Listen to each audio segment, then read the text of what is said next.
പരമശിവൻ സദാസമയവും കഴുത്തിൽ പാമ്പിനെ അണിഞ്ഞിരിക്കുന്നത് എന്തിനാണ്?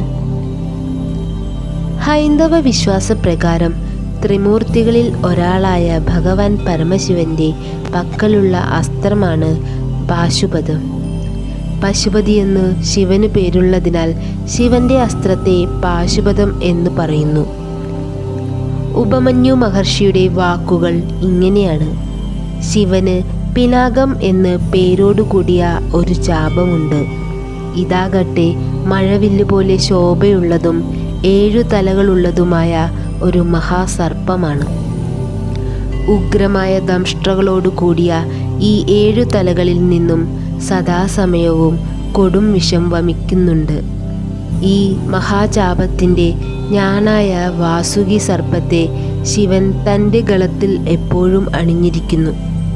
ഈ ചാപത്തിൽ വെച്ച് പ്രയോഗിക്കുന്ന ശിവന്റെ അസ്ത്രമാണ് മഹത്തായ പാശുപതം.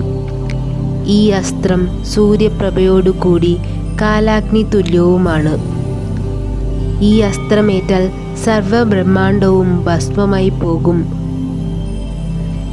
ബ്രഹ്മാസ്ത്രമോ നാരായണാസ്ത്രമോ ഐന്ദ്രാസ്ത്രമോ ആഗ്നേയവരുണങ്ങളോ ഈ അസ്ത്രത്തിന് തുല്യമാവില്ല. മുമ്പ് ഭഗവാൻ പരമശിവൻ ത്രിപുരത്തെ നശിപ്പിച്ചത് ഈ അസ്ത്രത്താലാണ്.